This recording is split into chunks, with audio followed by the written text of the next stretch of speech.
Нурлатта яңа ел бәйрәмнәре оешкан төстә узды. 2018 елның беренче көннәрендә районның барлык службалары да көйле эшләде.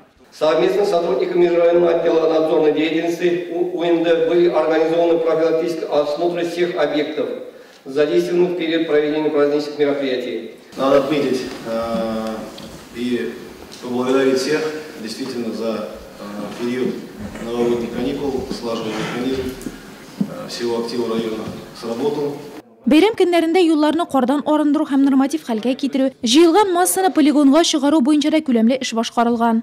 Состояние дорожного покрытия, элементов автомобильной дороги, звенье время завис, безопасность дорожных движений и ее участников.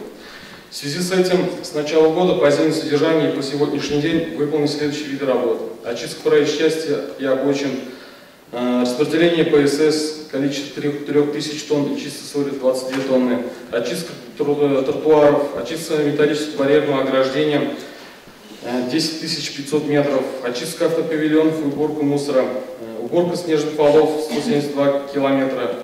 Шулай да проблемалар да юк түгел. Урамнарны вакытында һәм сыйфатлы итеп чистартуга, юл кырыйлары, йорт яннары территорияләрендә калдырылган автомобильләрнең күп булуы комачаулый. Надо какой-то эффективный метод выработать нам здесь на уровне, чтобы мы могли воздействовать такое дело, чтобы граждане с пониманием понимали, что это нельзя постоянно держать. Узган ел район башлыгы Равил Кузеров инициативасы буенча гамәлгә кергән кызыклы башлангыч быел да дәвам итәргә тиеш. Авыл җирлекләре, шәһәр предприятиеләре һәм учреждениеләре арасында үзешчән сәнгать фестивале узачак.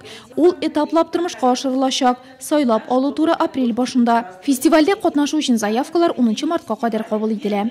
Объявляется второй районный фестиваль художественной самодеятельности в рамках исполнения указа президента Республики Татарстан по подготовке и празднованию столетия ТАССР.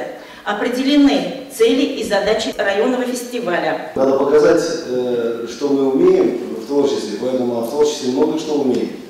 Поэтому это и своего рода такой вот, я считаю, консолидация. Планеркага җыелган шәһәр предприятиеләре һәм учреждениеләре хезмәткәрләренә, авыл җирлекләрендә, шәһәр микрорайоннарында гражданнар җыеннары, хезмәт коллективларында җыелышлар уздыру турында район башлыгы урынбасары Флора Нугуманова җиткерде.